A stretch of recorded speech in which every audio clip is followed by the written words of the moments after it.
Daily सुबह same same काम होता है एक माँ के लिए। कभी-कभी कितना बोर लगने लगता है ना कि भाई अब सुबह उठना है, फिर से वही काम करना है, सुबह उठना है, फिर से वही काम करना है। और जब हम नए-नए मदर बनते हैं ना, तो उस टाइम पे ये चीज़ बहुत ज़्यादा लगती है कि हमें सुबह-सुबह उठना और काम करना है। लेकिन धीरे-धीरे ना हमें उन कामों से प्यार होने लग जाता है। जैसे ही सुबह उठते हैं और वैसे ही हम अपने काम करना स्टार्ट हो जाते हैं। लेकिन उसमें कभी भी ना ऐसा नहीं लगता कि हमें क्यों करना पड़ रहा है, क्या हो रहा है। लेकिन ये शुरू-शुरू में हमें ज़रूर फ़ील होता है। तो आज सुबह उठ के ना मेरा आज का जो सुबह का मेन्यू है, वो है भिंडी की सब्ज़ी और चपाती। तो यहाँ पे मैं सब्जी और चपाती बना रही थी, उधर पतिदेव ने बेटी को नहला दिया बड़ी वाली को और स्कूल के लिए उसको रेडी कर रहे हैं। तो मैं यहाँ पे बना रही हूँ सब्जी। सच बता रही हूँ अगर दोनों लोगों का सपोर्ट हो ना, एक-दूसरे के साथ मिल के काम करें ना, तो बहुत जल्दी काम खत्म हो जाते हैं। पतिदेव भी मेरे सुबह बेटी के साथ ही मतलब उनको भी निकलना होता है, सेम-सेम टाइम पे दोनों जाते हैं। तो यहाँ पे वो भी अंदर रेडी हो रही है, तो मेरा यहाँ खाना भी रेडी हो गया, पतिदेव को खाना सर्व कर दिया और मेरा ना सुबह ही पानी आता है। जैसे मतलब पानी आने का टाइम है 6 से साढ़े 6, पौने 7 बजे तक पानी आता है। तो बस मैंने जल्दी-जल्दी से ना साथ-साथ में ही बर्तन भी क्लीन करने लग जाती हूँ। जो-जो मेरे बर्तन होते हैं, जो-जो मुझे क्लीन करने होते हैं, बस वो मैं जल्दी-जल्दी साथ-साथ में क्लीन करने लग जाती हूँ। बाकी के भी जो काम हैं, बाहर के भी जो काम हैं, अंदर के भी जो काम हैं, मेरे साथ-साथ सारे चल रहे होते हैं। मतलब ऐसा नहीं है कि मैं सिर्फ़ अंदर के काम करूँगी, बाहर के नहीं। मेरा मतलब ये जो सुबह का टाइम होता है ना, इसमें सारे ही काम एक साथ चल रहे होते हैं। तो यहाँ पे मैंने बेटी को तैयार भी कर रही हूँ साथ में ही, तो वो बर्तन थे, खाना सब सर्व कर दिया है, टिफ़िन भी पैक कर दिए है मैंने और मैंने अभी जैसे ही पानी आया, तो मैंने ना पाइप लगा के ब कपड़े धोने के लिए पाइप लगा दी।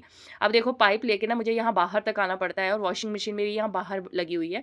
तो बाहर ही इस तरह से ऊपर शेड बना के हमने वॉशिंग मशीन लगाई हुई है, तो इधर ही बाहर ही मैं कपड़े धोती हूँ ताकि मतलब अंदर थोड़ा एक तो स्पेस भी क बच जाती है और दूसरा ना मतलब पानी वगैरह गीला भी नहीं होता, अंदर बाहर-बाहर ही सारा काम हो जाता है।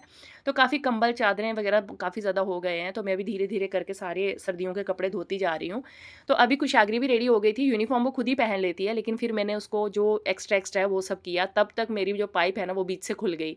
पाइप खुली तो पूरे घर में पानी पानी फैल गया। भई काम में से काम इतने ज़्यादा बढ़ जाते हैं ना, समझ में नहीं आता कि कैसे मैनेज करे कोई। तो फिर मैंने जल्दी-जल्दी वो जितना भी पानी पूरे घर में बिखर गया था, वो सारा पानी इकट्ठा करके सुखाया, निकाला। फिर उसके बाद अपनी बेटी की चोटियाँ बनाने लग पड़ी। तो कभी-कभी तो मैं अपनी बेटी की बहुत सुंदर-सुंदर चोटियाँ बनाती हूँ, बट जब टाइम कम होता है ना, फिर सिंपल पोनी बना देती हूँ। बेटी स्कूल चली गई और पतिदेव ऑफ़िस चले गए, अब मेरा दिन का काम भी साथ-साथ में स्टार्ट हो जाता है। मैं ट्राई करती हूँ कि सारे काम मेरे जो हैं वो 10-11 बजे तक सारे खत्म हो जाएँ। तो यहाँ पे मैं खाना दिन का भी बनाने स्टार्ट हो गई थी और ये जो मैंने मनी प्लांट किचन में लगाया है ना, ये काफ़ी अच्छे से ग्रो कर रहा है। इसकी मैंने वीडियो भी पोस्ट किया था और मनी प्लांट मुझे किचन में एक लंबा-सा हो जाए तो बहुत अच्छा लगेगा। तो बस यहाँ पे मैं अभी दिन का खाना जो दाल वगैरह बना रही हूँ, तो आज मैं माँ चने की दाल बना रही हूँ, जो मेरे पतिदेव को बहुत ज़्यादा पसंद है। उनको ये जो माँ और चने की दाल है ना, येलो और ब्लैक उड़द की दाल और साथ में चना दाल, ये बहुत पसंद है उनको। और अब मेरी बेटी यहाँ मुझे कहीं मतलब अपने साथ-साथ बिज़ी रखती है कि चलो बाहर चलो, टेबल पे देखो क्या है, मम्मा ये देखो, वो देखो, पूरा मेरे को अपने साथ-साथ बिज़ी रखती है और मैं ट्राई करती हूँ कि उसको मैं थोड़ा एक्टिविटीज़ में बिज़ी रखूँ। टीवी दिखाने के बजाय उसको कुछ-कुछ ऐसे मतलब काम करवाती रहूँ उससे। तो साथ-साथ में मेरे यहाँ पे दाल भी बन रही थी, साथ-साथ चावल भी धो लिए थे मैंने और घर की भी क्लीनिंग साथ-साथ चल रही थी और यहाँ देखो, जब वो मैं उसकी कोई बात सुनती नहीं हूँ ना, वो इस तरह से गुस्सा होके लेट जाती है और ये मेरे को ना कभी-कभी लगता है यार कि मैंने अच्छे कपड़े पहनाए हों, कहीं हम गए हों, वहाँ ऐसे करेगी तो सारे कपड़े गंदे कर देगी। बट अभी छोटी है, अभी इतना ज़्यादा तो नहीं समझती है, फिर भी मैं बहुत उसको समझाती हूँ, कभी-कभी डाँटती भी हूँ। बट अभी वो फ़िलहाल इन चीज़ों को नहीं समझती है, अभी 2 साल की है। लेकिन हाँ, ये है कि नटखट है बड़ी, मतलब अपनी बात मनवाना जानती है पूरी। कुशाग्री मेरी बिल्कुल डिफरेंट थी, वो एकदम सिंपल और बहुत ही सेंसिटिव टाइप की है, मतलब बहुत ही रिज़र्व टाइप की है, ऐसे फालतू बिल्कुल भी वो ऐसे नहीं करती। लेकिन ये थोड़ी नटखट है। अब यहाँ साथ-साथ में मेरी क्लीनिंग भी चल रही है, खाना मेरा लंच जो है वो बन गया है।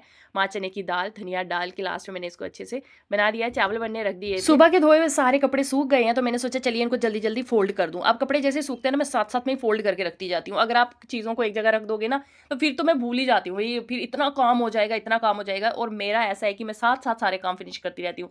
अब जो गर्म कपड़े कुशाग्री के निकाले हैं, वो धो के ड्राई करके मैं ट्रंक में डालती जा रही हूँ साथ-साथ में, ताकि मतलब बाद में एक साथ ही मैं अभी सारे डालती रहूँगी, बाद में एक साथ ही निकालूँगी और सबको अच्छे से मैं अरेंज करके रख दूँगी।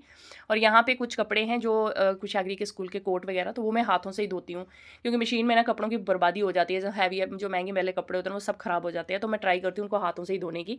लगे हाथों मैंने पूरा बाथरूम भी क्लीन किया, इतना गंदा हो जाता है तो साथ-साथ ही मैं पूरी टाइल्स की भी क्लीन कर दी, बाथरूम भी। और बस आज का काम अभी आगे पता नहीं और कितना चलता रहेगा मेरा।